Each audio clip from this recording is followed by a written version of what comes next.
Wow, wow, wow. Halo teman-teman, dimanapun kalian berada. Gimana kabarnya? Gimana? Masih suka sering berhayal nemu duit 100 juta di jalan? Sama dong dengan saya. Goblok! Oke, kali ini saya akan merangkum film Ride or Die tahun 2021 yang dikeluarkan oleh Netflix. Film Ride or Die menggambarkan kisah cinta dan kebencian yang ekstrim antara dua wanita cantik dari negara Jepang. Cerita berpusat pada Rei Nagasawa. Ini dia orangnya. Wanita lesbian yang cantik yang masih berumur 20-an ini yang menyukai mantan teman sekelasnya, yaitu Nanae Sujimura. Sebenarnya Rei telah menyukai Nanae sejak keduanya duduk di bangku SMA. Namun Nanae memilih menikah dengan pria yang dicintainya. Oke, tanpa lama-lama mari kita saksikan saja alur cerita filmnya. Film berawal saat si Rei datang ke tempat hiburan malam dan bertemu dengan om-om loba duit, atau biasa disebut Sugar Daddy. Kita panggil saja dia Pak Asep. Mereka pun berkenalan dan Rei diajak minum intisari oleh Pak Asep. Dan selanjutnya Rei pun ikut pulang bersama Pak Asep dan ingin ikut ke rumahnya Pak Asep.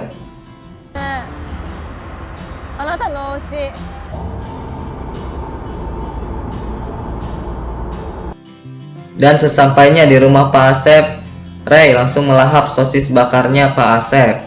Dan kalian pasti sudah hafal apa yang akan mereka lakukan selanjutnya. Nah, betul. Mereka melakukan adegan squiddy papap di rumahnya Pak Asep. Saat sedang enak-enaknya, tanpa disangka-sangka, Rei mengambil sebuah pisau di dalam tasnya dan menancapkan pisaunya ke leher Pak Asep sampai Pak Asep meninggoy. Dan scene berganti ke 1 hari sebelum kejadian malam tadi. Dan ternyata Rei adalah seorang dokter kecantikan di sebuah klinik, tidak pakai tongpang. Dan selanjutnya Rei pergi ke Inti Bakery untuk membeli kue ulang tahun yang diberi nama Mika. Rei pun pergi ke sebuah apartemen yang di dalamnya ada seorang wanita cantik sedang main basah-basahan. Dan ternyata dia adalah Mika. Mika ini ternyata pacar Rei sejak dia masih duduk di bangku SMA sampai sekarang.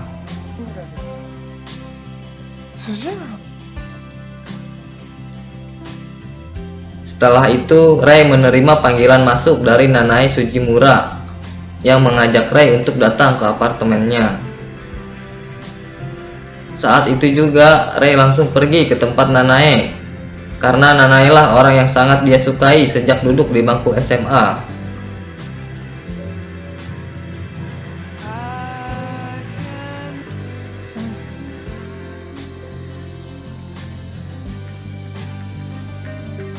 Ternyata Nanae ingin curhat kepada Rei tentang suaminya yang setiap hari menyiksa Nanae.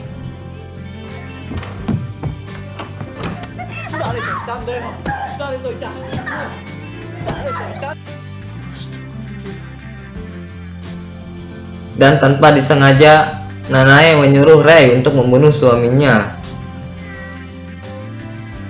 Karena cinta itu buta, Rei pun mau melakukan hal tersebut demi orang yang ia cintai.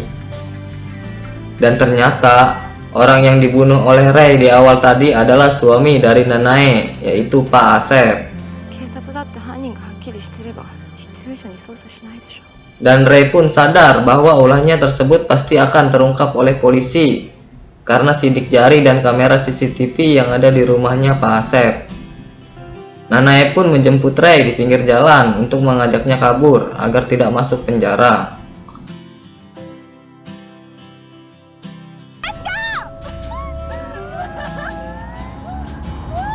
Rei dan Nanae pun pergi tanpa merasa bersalah sedikit pun setelah menghilangkan nyawa seseorang.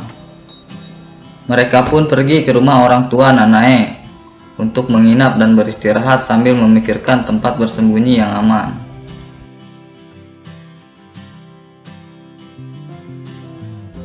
sambil bercerita masa-masa indah mereka saat masih duduk di bangku SMA. Paginya, ada seorang polisi yang mencurigai gerak-gerik mereka. Rei dan Nanae pun kaget dan langsung segera kabur meninggalkan mobil Nanae dan mencuri motor abang-abang tukang paket. Akhirnya mereka pun kembali berhasil kabur dari polisi.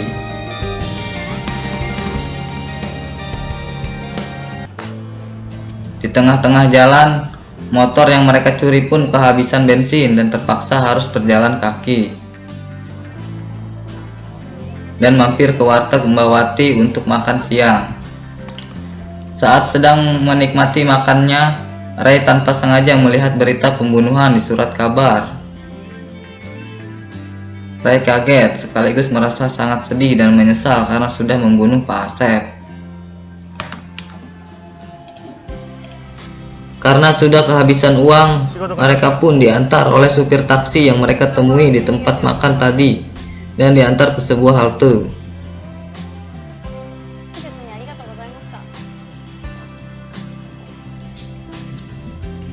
Malam pun tiba. Rei dan Nanae terpaksa harus bermalam di halte tersebut dan tidak tahu lagi mau pergi kemana karena sudah tidak punya lagi uang dan kendaraan. Rei berniat akan membunuh Nanae saat Nanae sedang tidur karena sudah tidak kuat menahan penderitaan yang mereka alami, dan Rei akan segera menyerahkan diri ke polisi. Dan tiba-tiba supir taksi yang tadi datang lagi mengajak Rei untuk minum amer bersama. Dan setelah selesai minum, tiba-tiba tangan Rei ditarik dan diarahkan ke joninya Pak supir yang sedang sagne.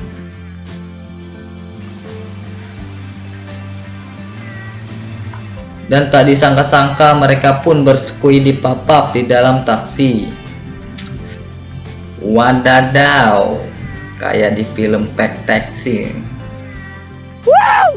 Setelah selesai berolahraga, si supir memberikan Rei sejumlah uang untuk melanjutkan perjalanan kaburnya bersama Nanae. Karena Pak supir merasa kasihan pada mereka agar bisa melanjutkan perjalanan kaburnya lagi esok hari. Setelah itu, Rei menelpon seseorang sambil menangis. Ternyata dia menelpon pacarnya, yaitu Mika, untuk meminta maaf karena sudah menghilang tanpa kabar dan menyatakan untuk berpisah. Sayonara.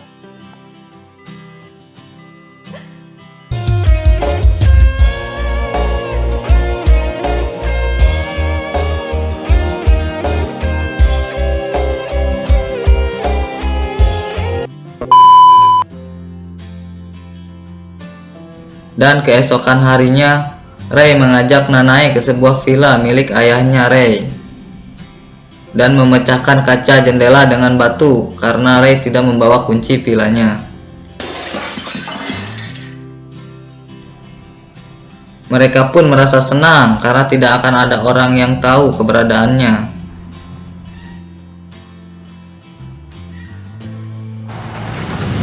Tidak lama setelah itu, datang kakaknya Rei dan istrinya ke villa tersebut, dan mereka sudah mengetahui masalah yang sedang dihadapi Rei dan menyuruh Rei untuk segera menyerahkan diri ke kantor BPJS, ke kantor polisi maksudnya.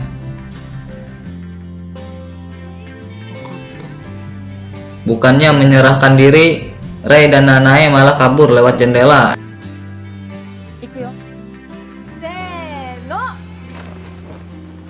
Dan Rei pun mengancam dan meminta kunci mobil kepada kakak iparnya. Mau tidak mau kakak iparnya pun memberikannya.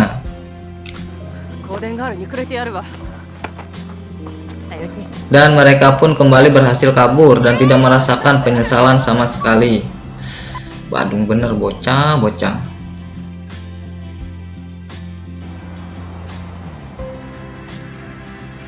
Dan mereka pun tiba di sebuah gubuk derita di pinggir pantai.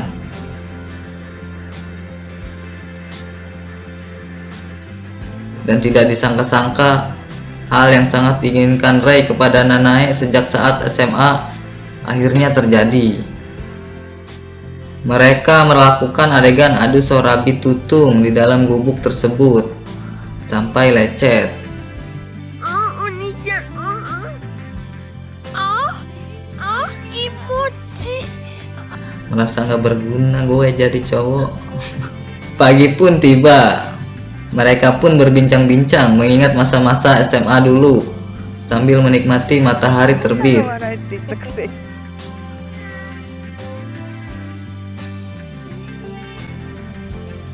Dan setelah menikmati suara binya Nanae, Rei pergi ke wartel di dekat situ untuk menghubungi polisi dan berniat menyerahkan diri tanpa sepengetahuan dari si Nanae.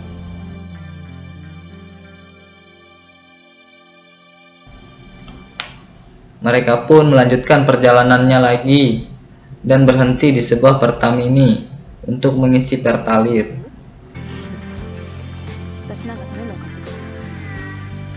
Dan tidak lama datang beberapa mobil polisi untuk menangkap Rei dan akhirnya Rei pun berhasil ditangkap. Rei sudah merencanakan semuanya agar dia bisa menyerahkan diri tanpa sepengetahuan Nanae. Film pun tamat. Kesimpulannya di sini, cinta membuat seseorang berbuat apapun demi orang yang ia cintai bahagia dan tidak akan membiarkan orang yang ia cintai tersakiti, meskipun harus melenyapkan satu ekor nyawa seseorang. Astagfirullah, astagfirullah. Oke, terima kasih. Cukup sekian rangkuman alur cerita filmnya. Jangan lupa di like, komen, dan subscribe.